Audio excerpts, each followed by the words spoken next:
بسم اللہ الرحمن الرحیم۔ جب کوئی انسان استغفر اللہ کہتا ہے تو اس کے جواب میں اللہ کیا فرماتے ہیں؟ استغفر اللہ پڑھتے وقت بندے کے ساتھ کیا ہوتا ہے؟ کہیں آپ یہ غلطی تو نہیں کرتے؟ حضرت محمد صلی اللہ علیہ وآلہ وسلم نے فرمایا، فرمان مصطفیٰ صلی اللہ علیہ وآلہ وسلم ہے، خدا کی قسم میں دن میں 70 سے زیادہ مرتبہ اللہ سے استغفار کرتا ہوں اور اس کی بارگاہ میں توبہ کرتا ہوں۔ بہت سارے لوگوں کی زبان پر استغفر اللہ کے الفاظ ہوا کرتے ہیں۔ کوئی غلط بات ہوئی تو انہوں نے استغفر اللہ پڑھا تو لوگ استغفر اللہ کہنے کے عادی ہو جاتے ہیں۔ استغفر اللہ کا مطلب ہے کہ اے اللہ تو ہمیں بخش دے۔ صرف استغفر اللہ کہہ دینے سے آپ کی توبہ قبول نہیں ہوتی، کیونکہ استغفر اللہ عام طور پر جو لوگ بولتے ہیں وہ ان کی زبان پر رٹے ہوئے الفاظ ہیں، تو بس وہ استغفر اللہ ان کی عادت میں ہے۔ تو عادت میں ہونے کی وجہ سے اگر کوئی انسان استغفر اللہ بول رہا ہے تو اس سے اس کے گناہوں کی بخشش نہیں ہوگی۔ آپ صلی اللہ علیہ وآلہ وسلم نے فرمایا، گناہوں پہ شرمندہ ہونا توبہ ہے، اور جب کوئی انسان اللہ کی بارگاہ میں توبہ کرتا ہے تو اللہ تعالیٰ ساتویں آسمان سے پہلے آسمان پر آ کر ایک خاص نگاہ ڈالتا ہے، ایک توجہ فرماتا ہے اور بندے سے کہتا ہے، میرے بندے آؤ، میں کب سے تیرے انتظار میں تھا، لوٹ آؤ اپنے رب کی مرضی کی طرف، لوٹ آؤ اپنے رب کی مغفرت کی طرف۔ ایک جگہ اللہ فرماتا ہے، اے لوگو ایسی جنت کی طرف دوڑو جس کی چوڑائی اور لمبائی آسمان و زمین کے برابر ہے، اور اپنے رب کی مغفرت کی طرف دوڑو۔ تو اس لیے جب کوئی بندہ اللہ تعالیٰ کے سامنے توبہ کرتا ہے یا استغفر اللہ پڑھتا ہے تو اللہ تعالیٰ 70 مرتبہ جواب میں اس کو لبیک کہتا ہے۔ ایک شخص تھا 70 سال تک وہ یا صنم یا صنم یا صنم کہتا رہا، اپنے معبودوں کو پکارتا رہا، تو ایک مرتبہ اس کی زبان پھسلی اور اس کی زبان سے یا صنم کی جگہ یا صمد نکل گیا۔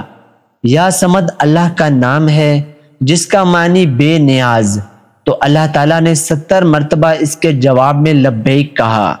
ایک روایت میں آتا ہے کہ 70,000 دفعہ اللہ تعالیٰ نے لبیک کہا، یعنی اے میرے بندے تیرا رب حاضر ہے، کیا چاہتا ہے؟ تو فرشتوں نے کہا کہ مولا یہ بندہ تجھے نہیں پکار رہا ہے، یہ تو یا صنم کر رہا تھا، دھوکے سے اس کی زبان سے تیرا نام نکلا، بلکہ یہ تو تجھے جانتا ہی نہیں ہے، یہ تو ساری زندگی یا صنم کرتا رہا۔ تو اللہ تعالیٰ نے فرمایا کہ اے فرشتوں خاموش ہو جاؤ، اور فرمایا کہ مجھے معلوم ہے کہ یہ مجھے نہیں پکار رہا، لیکن دھوکے سے ہی صحیح، لیکن اس نے اپنے معبود حقیقی کو پکارا تو ہے۔ اگر میں نے بھی اس کے سوال پر اس کو جواب نہ دیا تو پھر مجھ میں اور ان میں کیا فرق رہے گا جس کو یہ 70 سال سے پکار رہا ہے۔ کوئی بندہ دھوکے سے بھی رب کو پکارتا ہے تو اللہ تعالیٰ اس کے لیے ثواب بھی لکھتا ہے اور اس کی طرف متوجہ بھی ہوتا ہے۔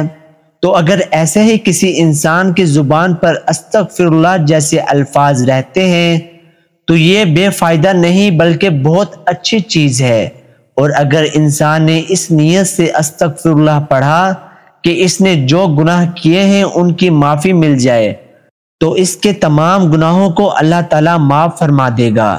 جو استغفار کو لازم کر لے اللہ پاک اس کی تمام مشکلوں میں آسانی، ہر غم سے آزادی اور اسے وہاں سے روزی دے گا جہاں سے اس کا گمان بھی نہ ہو۔ استغفار سے دلوں کا زنگ دور ہوتا ہے۔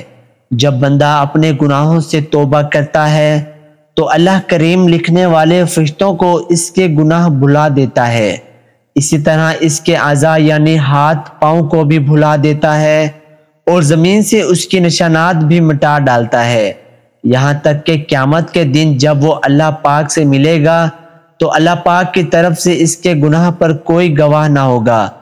حضرت سیدنا حسن بصری رحمۃ اللہ علیہ کے پاس ایک شخص آیا اور اس نے خشک سالی کی شکایت کی۔ آپ رحمۃ اللہ علیہ نے اسے استغفار کرنے کا حکم دیا۔ دوسرا شخص آیا، اس نے تنگ دستی کی شکایت کی تو اسے بھی یہی حکم فرمایا۔ پھر تیسرا شخص آیا، اس نے اولاد نہ ہونے کی شکایت کی تو اس سے بھی یہی فرمایا۔ پھر چوتھا شخص آیا، اس نے اپنی زمین کی پیداوار کم ہونے کی شکایت کی تو اس سے بھی یہی فرمایا۔ حضرت ربیع بن صبی رحمۃ اللہ علیہ وہاں حاضر تھے۔ انہوں نے عرض کی، آپ کے پاس چند لوگ آئے اور انہوں نے مختلف حاجتیں پیش کی۔ آپ نے سب کو ایک ہی جواب دیا کہ استغفار کرو۔ تو آپ رحمۃ اللہ علیہ نے ان کے سامنے یہ آیات پڑھی جن میں استغفار کو بارش، مال، اولاد اور باغات کے عطا ہونے کا سبب فرمایا گیا۔ تو میں نے کہا، اپنے رب سے معافی مانگو، بے شک وہ بڑا معاف فرمانے والا ہے۔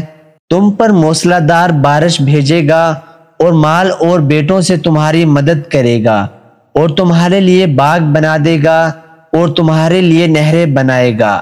بندہ کسی گناہ کو اللہ تعالیٰ کی نافرمانی جان کر اس کے کرنے پر شرمندہ ہوتے ہوئے رب سے معافی مانگے اور آئندہ کے لیے اس گناہ سے بچنے کا پکا ارادہ کرے اور اس گناہ کی تلافی کے لیے کوشش کرے۔ مثلا نماز قضا کی تھی تو اب ادا بھی کرے، چوری کی تھی یا رشوت لی تھی تو بعد توبہ وہ مال اصل مالک یا اس کے ورثہ کو واپس کرے یا معاف کروا لے، اور اگر اصل مالک یا ورثہ نہ ملے تو ان کی طرف سے راہ خدا میں اس نیت سے صدقہ کر دے کہ وہ لوگ جب ملے اور صدقہ کرنے پر راضی نہ ہوئے تو اپنے پاس سے انہیں واپس دوں گا۔